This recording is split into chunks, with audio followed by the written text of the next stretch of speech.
Thank you, Kathleen.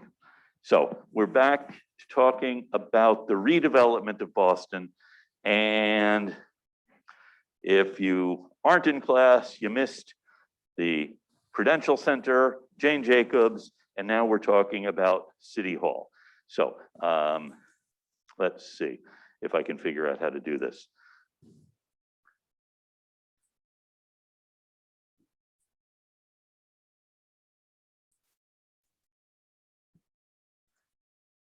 Okay, so Mayor Collins wants to show that this really is a new Boston. In the old Boston, under Mayor Curley, if you wanted a contract to do a city building or any kind of city project, it would be really helpful if you paid off someone in the city, the mayor, members of the city council, and so on. Great deal of corruption. And Mayor Collins, and by the way, John Collins is the second Boston mayor to attend what university? Suffolk, thank you, Amber. And the last one actually to graduate. So I'm waiting for one of you to become mayor of Boston. So Mayor Collins wants to show new Boston. The politicians won't be involved in this at all. He had a panel of architects to select the winning design. If you are an architect, you can submit a plan, and this panel of architects will look at all of these designs and choose the winning one. And Mayor Collins sees the winning design for the first time at an event at the Boston Public Library when he, in fact, unveils the model of the new City Hall. He pulls the curtain off of it. He's sitting in a wheelchair. Mayor Collins also had polio. So he is in a wheelchair, pulls the curtain off of this and gasps, says to his aide, "That is the ugliest thing I've ever seen. We've got to stop this." And his aide says, "Well, Mr. Mayor, you are committed to this process of having architects choose it, not having politicians involved. So you better stick with the process." And so Mayor Collins does. And so Boston demolishes Scully Square to build the new City Hall. And every mayor since Mayor Collins has lamented this. In fact, about 15 years ago, Boston City Hall was named one of the 10 ugliest buildings in the world. Not in Boston, not in New England, not in the United States, but in the entire world. This is in the top 10. On the other hand, architects love this building. And a few years ago, in fact, the architects mobilized, probably hearing then mayoral candidate Marty Walsh saying he wanted to blow it up. They mobilized to have it declared a landmark. And has anyone been inside it? What do you think? Yes, I have. It just looks like a prison. Is it like a prison?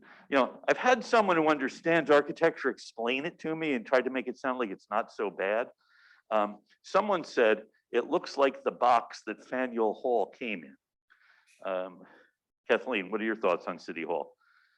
Having been inside. I've been inside. It's really weird. Like the energy in there is just so dim and dark because there's not really that good lighting, and all of the departments seem so dingy on the inside. Yeah. Like you can tell it's like a time capsule in there compared to like the other like if you go down to the Suffolk Superior Courthouse, you get a different energy than you would if you went down to City Hall. And I think it has to do because it's like a time capsule. It's nothing inside of there has changed in years. No, because it really can't. The walls are poured concrete, so you really can't put anything on them. And yeah, so it's a remarkable building, really, for all of the wrong reasons. Okay, let me see. I think I may have another series of images to show you. Actually, here's another story. I'm not quite sure which slideshow will be better to look at for this one.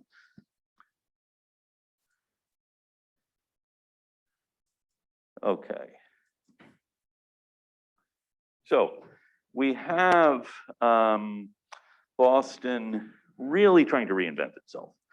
And in an era when automobiles are the way people get around, let me just see if this is the right series. Yes, and here we have the train beds, the Prudential Center, Scully Square, train beds again, and was that the end? No. Okay. City Hall, City Hall. Okay, here's one thing. This set of buildings right here along the edge was also slated to be demolished. And Walter Muir, by the way, the architect who designed City Hall Plaza, it was different architects who did City Hall Plaza and the City Hall itself. I.M. Pei was the architect designing City Hall Plaza.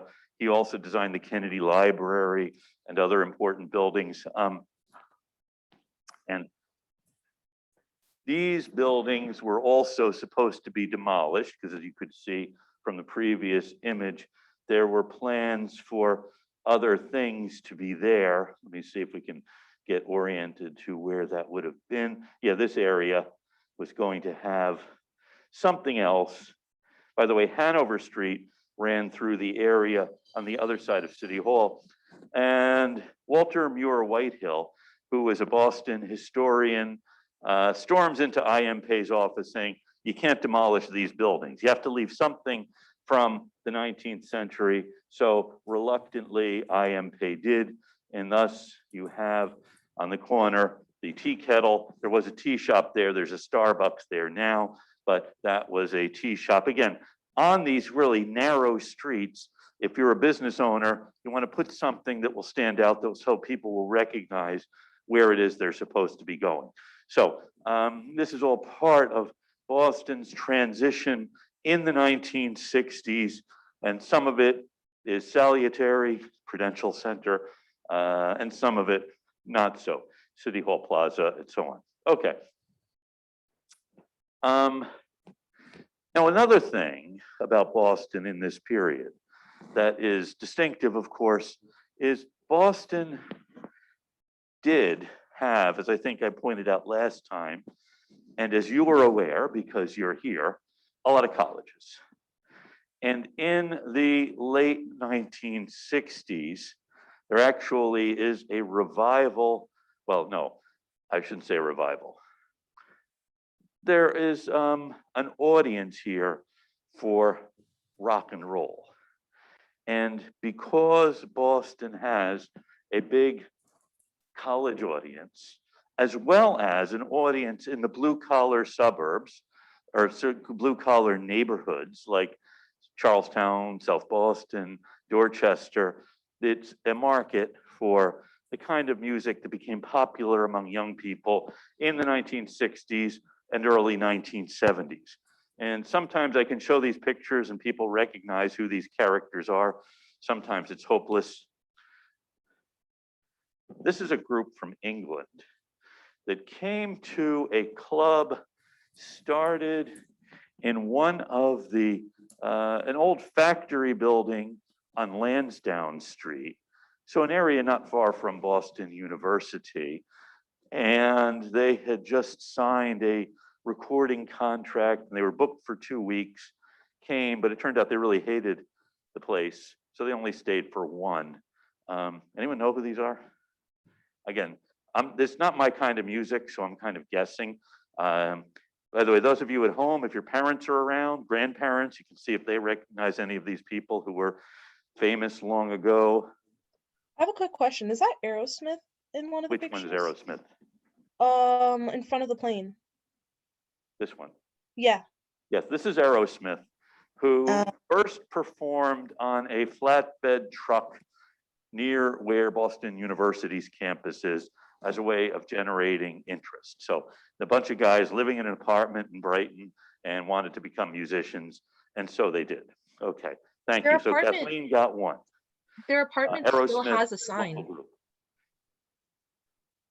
Sana, you know any of these characters? this group, Can you hear me, Professor Elson? what's Anna? Okay, you can hear me. Sorry. Yeah, I Yeah. don't know. Is that? I don't know. I was wondering you can ask me. What the group on the bottom left, is that a lady in there? Or am I? This or- one? Is that a yeah. who in there? Oh no, is it all guys? It's all guys. Yeah, well, I'm sorry. I should have thought of that. You know, rock and roll into the 1980s was dominated by guys. Okay, I'm sorry. I don't know quite why that is. There were some women in rock and roll, but apparently I don't have any pictures of them here. And I see people's eyes glazing over. This old guy's going on and on about these. Yeah. The people in the class can't really see it. So this group is called Cream, and they are from England. And their lead guitarist was Eric Clapton. Their drummer was Ginger Baker. The other guy was someone else. The ones on the bottom, whom Sana thought one was a girl, lady. Okay, sorry. I was just ignore that. Their actually name is Boston. Okay, and then this is Jay Giles, another Boston group. Okay, so you know, we have this kind of, and you can see in this picture, I'm sorry for those of you in the class who can't really see the picture, the Rathskeller in Kenmore Square. See, they must have had beach night, so bring your surfboard and drinks and music. I mean, live music is a way of attracting bands, and in fact, it's not a new thing. In the 1930s, 40s, and 50s, while we're on the subject, Columbus Avenue was the center for Boston's African-American community. And Columbus Avenue, the area also had a lot of boarding houses, which means a lot of single occupancy rooms. So mainly men working would rent a room, and then Columbus Avenue had a lot of bars. And one thing you want to do if you have a bar is have something to attract people to come in. And so live music is something that did at one time attract an audience. It may still. The kind of music being played on Columbus Ave was jazz. And different form, rock and roll comes about a little bit later. Boston, by the way, also had a country music club in Park Square called the Hillbilly Ranch. And in fact, Harvard's radio station has one of the longest running country music programs in the country, Hillbilly at Harvard, Saturday mornings, for those of you who are interested. So Boston had been, you know, New York, Kansas City are really the centers for jazz, Chicago, but Boston being close enough to New York also attracted musicians, particularly to places along Columbus Ave, which becomes, there are actually a lot of jazz clubs, or were a lot of jazz clubs on Columbus Ave. And in the late 1940s, early 1950s, a guy named George Wein, who's still alive, he's about 100 years old, starts a club called Storyville.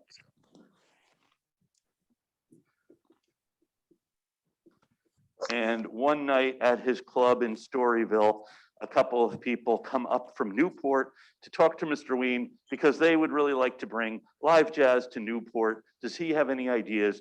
And the idea becomes having, this is in the 1950s, a jazz festival in Newport, which Wein creates. And the jazz festival in Newport becomes very popular. In the 1960s, when there's the folk music revival, he creates a folk festival in Newport. Subsequently, he creates jazz festivals or music festivals in other cities. New Orleans has a jazz festival. Paris has a jazz festival. All of these things, international jazz and music festivals that George Wein created out of Storyville, which was his initial club. He was a student at Boston, I think at Boston University, and was interested in jazz, so starts this club. Okay, there's actually a story about this because Boston, during the era when there was a great deal of city corruption, also had, well, the city licensing regulations were If you had musicians, you paid one fee, a singer would be extra. So you wouldn't want a vocalist because then you're gonna have to pay extra, particularly if a Boston police officer shows up. And the story is Ween's club one night, he knew a lot of musicians. Louis Armstrong happened to be playing at Symphony Hall, and Ween invites Louis Armstrong and his band to come to Storyville after their show at Symphony Hall. And Armstrong, who's a trumpet player, comes in and he can play the trumpet but can't sing. He was also a vocalist. Okay, Boston also had a regulation going back to the days of the Puritans that you could not have a musical performance on Sundays. And one Saturday night, shortly before midnight, a couple of Boston police officers come in because they know there is a performance going on at Storyville and they'll want to shut it down. Maybe they had been tipped off by one of Ween's competitors, or maybe they were hoping that Ween would give them a little something to look the other way. The performer that night at Storyville was a singer named Sarah Vaughan.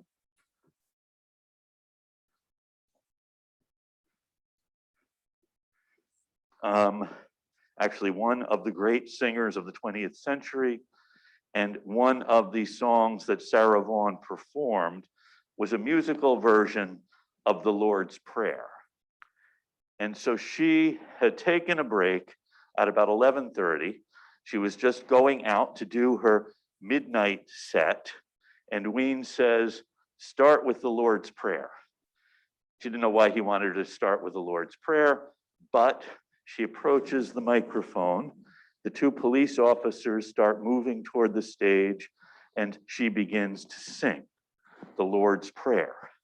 And of course, the police officers stop. Is this a performance or is it a worship service? And they leave. So good thing to remember. Sarah Vaughan performing at Storyville in the 1950s. By the way, I mentioned Columbus Avenue being the center of nightlife in Boston in the 1940s and 1950s. This is also a time there had been, these actually are two guys in Boston who spent formative years there. I apologize to Amelie, Amber, and Henry, who are looking now at Mayor Collins and Ed Logue, rather than these two guys. Anyone know who these guys are?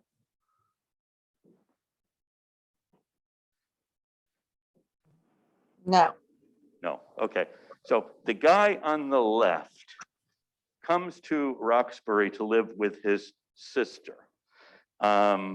His sister, whose last name is Collins, no relation to the mayor, and his name is Malcolm Little.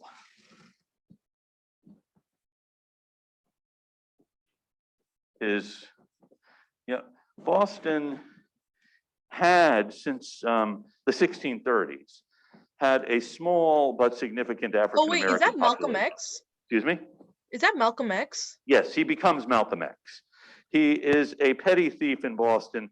He actually works shining shoes at one of the clubs in Boston, actually one on Huntington Avenue off of Columbus Avenue, or of Mass Ave off of Columbus Ave, and then gets into petty thievery, goes to the Concord House of Correction, and there he is introduced to Elijah Muhammad, the prophet of the Nation of Islam. And Malcolm X changes his last name from Little to X and winds up going to New York. He does first start Temple number 11 in Boston, and very popular Black Muslim preacher. This is a religious tradition that begins really with Elijah Muhammad in the 1940s, and so Malcolm X, who had spent a good part of his youth in Boston, is one of the leaders of the Nation of Islam until his assassination actually by other people. He breaks with Elijah Muhammad. Elijah Muhammad had a philosophy that white people are children of the devil, and thus we should stay away from them, and that ultimately God is going to take them all away. And Malcolm X, and it's also rooted in Islam, the religion. That is, it's a kind of a combination of Islamic teachings and the black people in America, Elijah Muhammad said, are actually the lost nation of Islam, and now they are found again. And so Malcolm X becomes a black Muslim, as they would have been known, and then he, like other Muslims, has a pilgrimage to Mecca, and what he sees in Mecca are a lot of white people also who are Muslims, because Islam says this is about brotherhood of all Muslims. And Malcolm X says, well, how does that square with white people being the children of the devil if here there are white Muslims? And so he becomes a mainline Muslim in 1963 and 64, and in 1965, other members of the Nation of Islam assassinate him because they see that he will be causing a dangerous rift in the black Muslim world. And the guy on the right, anyone know? Actually still alive. He's from Boston, grows up in Roxbury, and he was, his family from the West Indies, Lewis Walcott. He went to Boston English High School and actually was a very good singer. Released a couple of records, calypso songs. Calypso is another musical genre. And he also becomes a black Muslim and changes his name from Wolcott to Farrakhan and moves to Chicago. Okay, so you have. Wait, that's Louis Farrakhan? That's Louis Farrakhan. Oh, whoa. Cool. So now you know. And okay, these are Doris Bunty and her husband who start Freedom House. There's a, after the Second World War, really, there is an increase in the African-American population of Boston from two major sources. Well, actually, after this First World War, the major source of the African-American immigration into Boston was the West Indies. And after the Second World War, the major group moving in were African-Americans from the American South.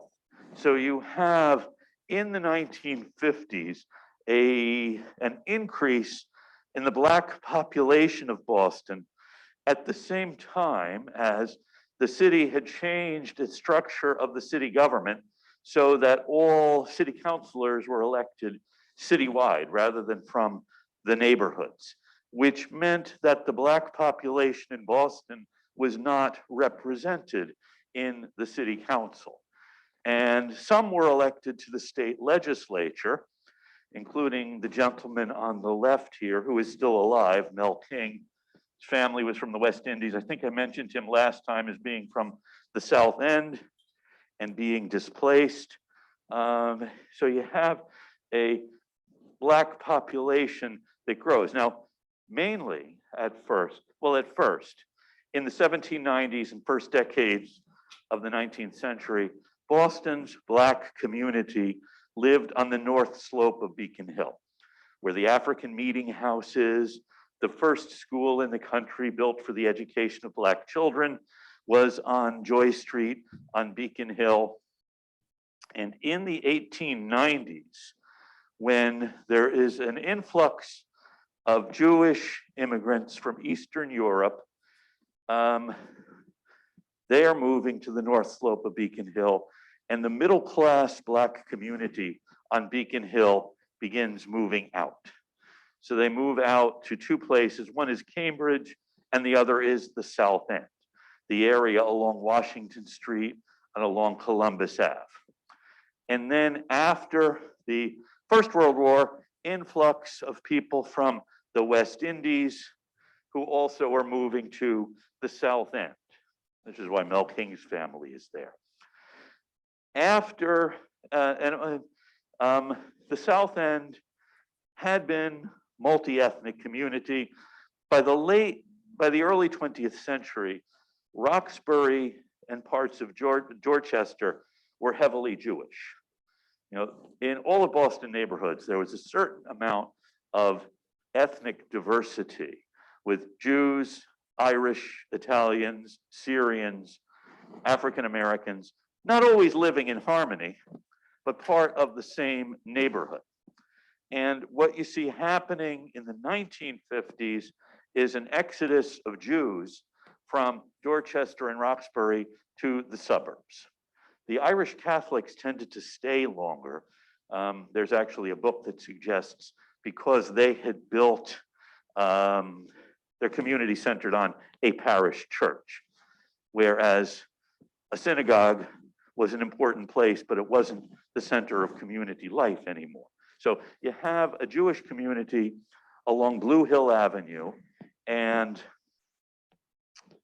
Columbus Avenue. And well, if you see some of the old, well, skip it. The African Meeting House on Beacon Hill was built as a black church. By the 1890s, it's a synagogue, and it remains a synagogue into the 1960s. And the black community had left Beacon Hill and took their other churches with them. So the 12th Baptist Church, built initially on Beacon Hill in the 1850s, moves to Roxbury in the 1920s or 1930s, when Beacon Hill has become overwhelmingly Jewish. So the black community is moving to Roxbury and the South End as the black community is growing. And here you can see on this map, this is from 1980, this area, overwhelmingly African American, and then other places. This is Franklin Park, the white area. I should say one thing that happens. In the middle of the 1960s, Boston has not really a smooth relationship with the civil rights movement. There is, as I said, an influx of African Americans into Boston in the late 1940s, mid 1950s, and an African American community that doesn't have representation in the city government. And the city government is still very much structured to reflect the voters, who tend to be overwhelmingly white. But white as a term is a relatively new idea. They would have thought of themselves as Irish or Italian or Jewish or Lithuanian or Albanian, and often were at odds with each other. Okay, in the 1960s, there is a move by a group of Boston banks to help African Americans acquire homes in the city. And they call their group, the Boston Bank Urban Renewal Group. This is one thing. Secondly, in the late 50s, when Boston was going into a state of decline, it was in a long state of decline, a group of the leaders from Boston's banks, and most of the guys who ran the banks had long family ties to Boston, but they now lived out in Newton or Wellesley or other suburbs. However, they realized that if Boston as a city failed, so would their banks, and so would the suburban communities that surrounded Boston. So they realized they needed to do something to prevent Boston from failing.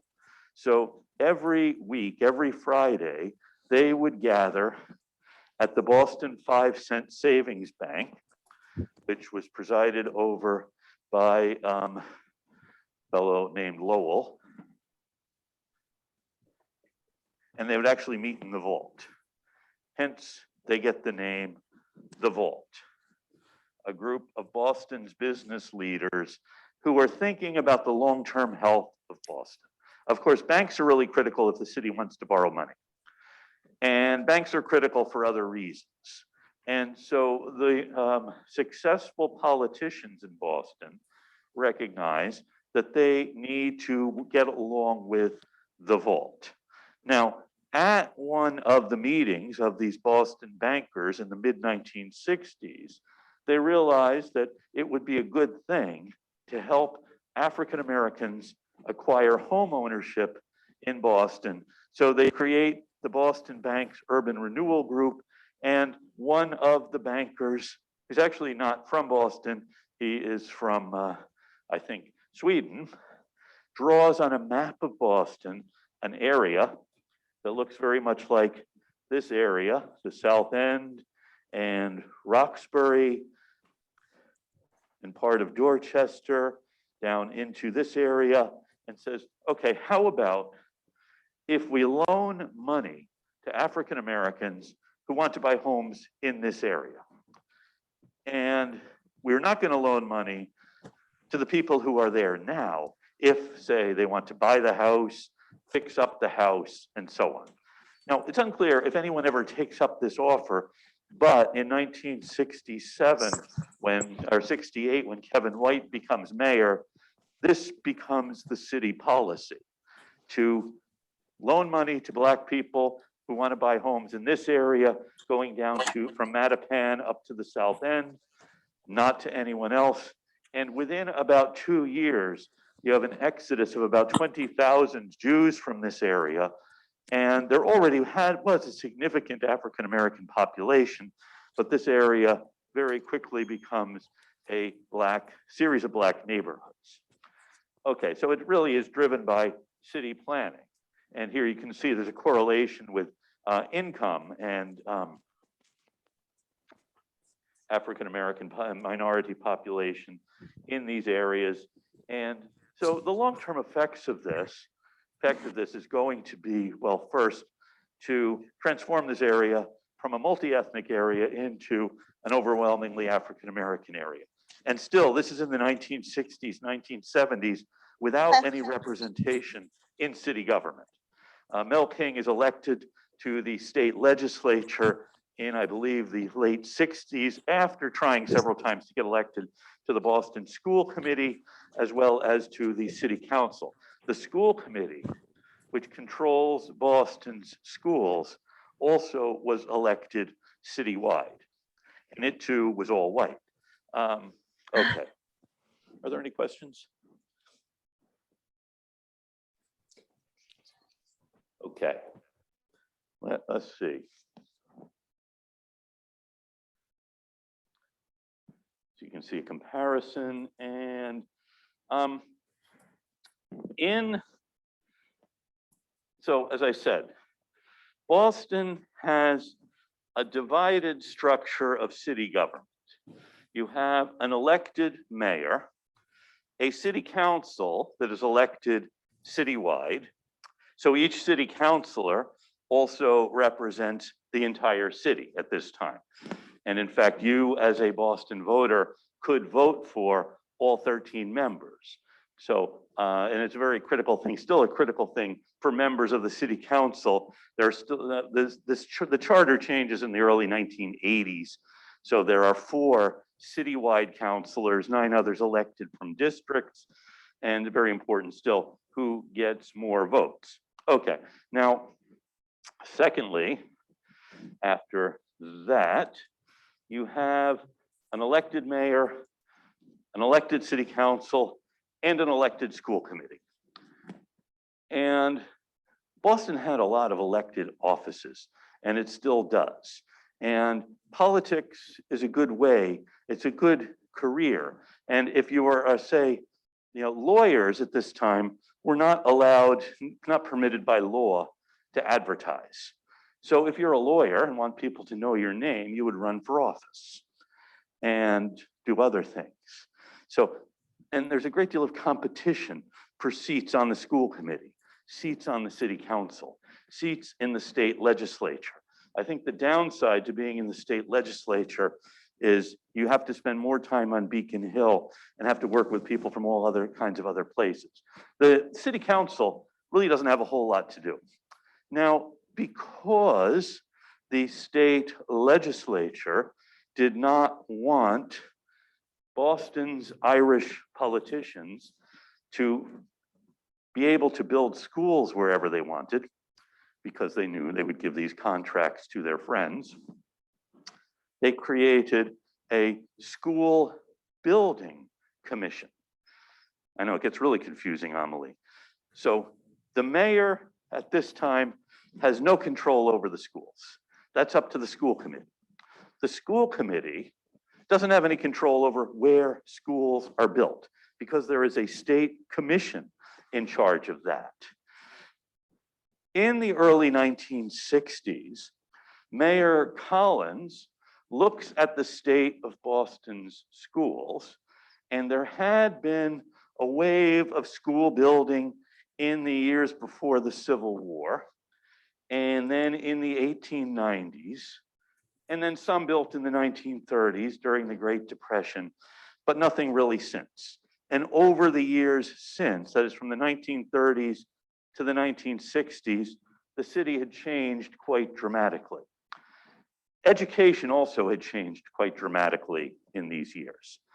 Now, Boston, as you're aware, has the first public high school in the country, and that is the Boston Latin School, first public school in the country. Anyone know what the first high school in the country is? It's not Boston Latin. Not sure. I know I've mentioned it once today in this group. Boston English, yes. Started in 1818. Boston English was started because the thinking is young men who want to go into business don't need to learn Latin because that's the path to college. This will be a good school that will prepare them. Boston also had a high school of commerce and a high school of technology, Boston Tech. So you had these specialized schools if you wanted a certain skill. And there is a girls' Latin school started as well in the 19th century. Okay, so you have Boston Latin, and you have girls' Latin. And each of these schools is really appealing to a different demographic. Most people in Boston are not going to go to any of these schools. They're going to finish their education at the 6th grade. It had been the 3rd grade. It becomes the 6th grade.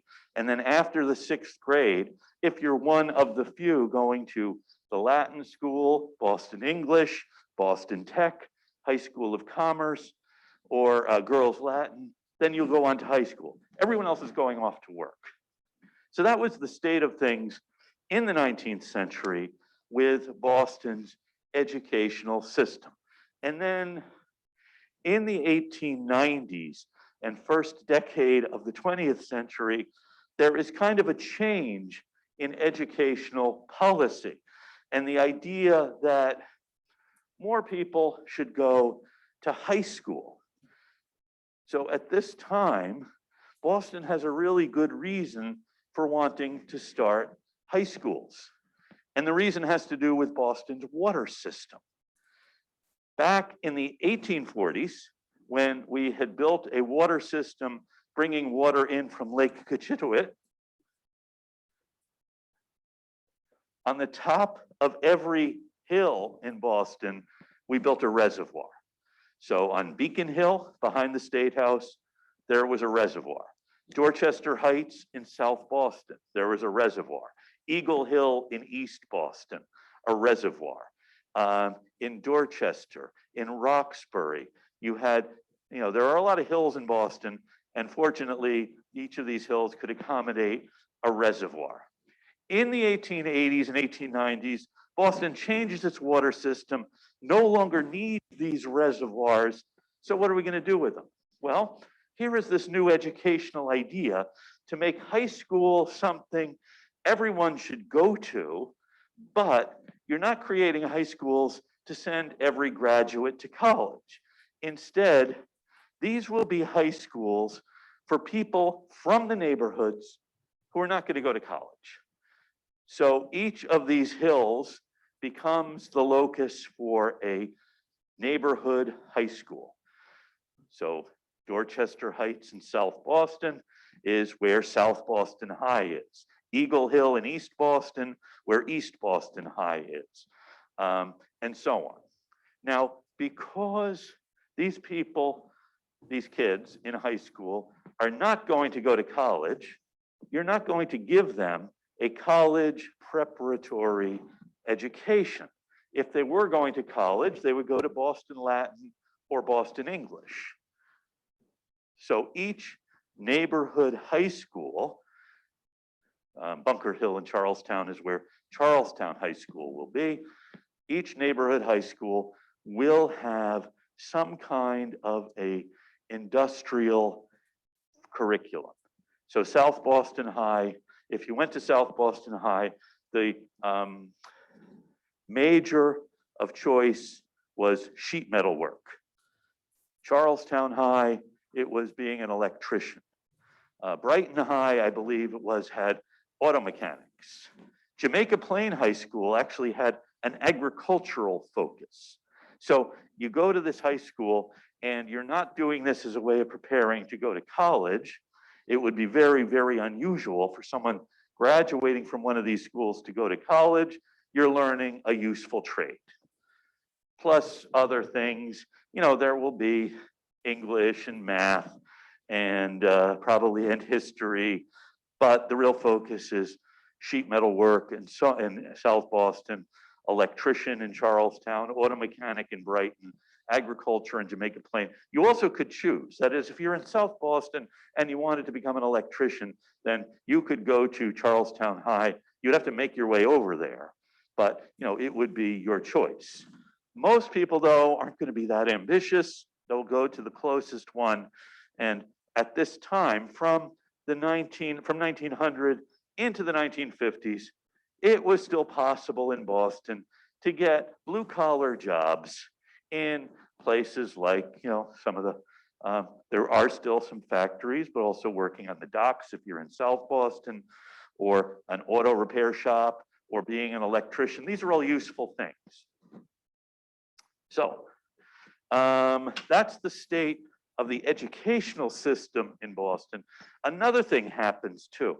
Do I keep saying that? Another thing happens, and here's something else. I don't want to lose you all with this as I'm just wandering my way through 20th century Boston, trying to figure out what happens, because we're getting to the big thing that happens in Boston, and maybe we'll get to it before the end of the semester. So anyway, you have these neighborhood high schools of certain focus, and there were also, there had been a change back in the late 19th century. You know, you have the elementary school, or the grammar school as it would be called, where children would start out in kindergarten. And this is at a time, by the way, when Boston had a lot of children, because the immigrant families, whether they are Irish, Italian, Lithuanian, Jewish, African American, tended to have a lot of children. That was more common in the late 19th century than it is today. And so these neighborhoods did have a lot of primary schools. And then the thinking was, as kids get older, do you want to have 7th and 8th graders in the same building with kindergartners? Maybe we should move them out.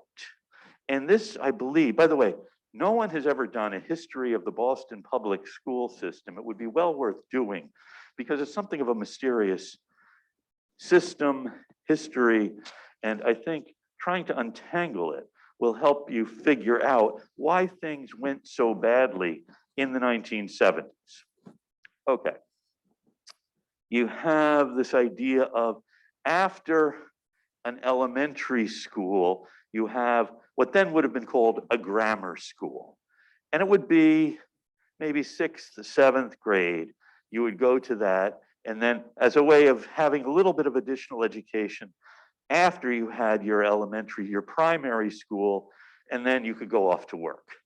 Of course, a high school is going to change that, because instead of going off to work, you're going to a neighborhood high school.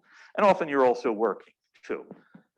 Okay, so you have the middle school. Actually, it was be called a junior high school because you're not quite in high school. And then toward the middle of the 20th century, there was a change from this idea of first grade through sixth grade, seventh and eighth grade, and then 9 through 12 being high school, to having first grade through fifth grade, then sixth, seventh grade, and then eighth grade through 12th as high school. That is, and what Boston did was never to say, okay, we're going to do this citywide, change the entire educational structure. No, instead, in some neighborhoods, we'll create these junior high schools, and some we won't. And then when the idea comes up of a middle school, in some neighborhoods, they go to middle schools, and in others, they don't. And it turns out that primarily in the area of Dorchester and Roxbury, the middle school becomes the model as opposed to the junior high school. I know this is thoroughly confusing. I've kind of lost track of what's happening as I'm entering kindergarten, and you have this really circuitous path through all of this with, schools in different neighborhoods that teach different things, schools structured in different ways. And Mayor Collins, in the middle of the 1960s, realizes you want to bring the Prudential to Boston. You want to bring the John Hancock to Boston. That is, these big white-collar industries. No one is going to want to move here if the school system is so confusing. They're going to want good schools for their kids. So that's what we have to do. The thing, and he actually creates a commission to study what we can do about the schools. One of the Boston newspapers also did a series of stories about how old Boston schools are. In the 1960s, there were still schools in daily use that had been built before the Civil War. And I should tell you, before the Civil War, there really wasn't plumbing or electricity. So they had to be retrofitted with these things. And there were other schools from the 1890s, which would have been relatively new in the 1960s, but still they're 70 years old. And what Mayor Collins and his commission want to do is change this. They want to develop in the central part of Boston, an area roughly here, a central educational complex. Do away with the neighborhood high schools and move all of these schools to the same area so that people from all over the city, kids from all over the city, will all go to high school in the same area, and you can have a really good educational complex. We don't know if this thing would have worked because it never happens. He runs into the school building commission, which has to agree to anything like this. And also you have a Boston school committee that says, well, we might not want to do this. Because one reason you would run for the Boston school committee, because it's a good way, if you're on the school committee, you can get your friends jobs in the schools as teachers or as custodians or other parts of the educational apparatus. I should also say that into the 1960s, Boston school teachers, who were overwhelmingly women, were not allowed to marry. Because the thinking is then they'll have children and won't be able to teach. So it's not the best school system in the country. It's probably not the worst either, but it was what Boston had. Any questions on this? Okay, so when we come back on Tuesday, we'll talk about what all of this leads to in the 1970s in the great cataclysmic moments in Boston's history. Okay, so I will see you on Tuesday. Professor Allison, Yes, Sana. I got a hold of Henry Lee today. You did? Yeah, and God, right when school's ending, my computer is down, so I try to Zoom him on my phone, but I just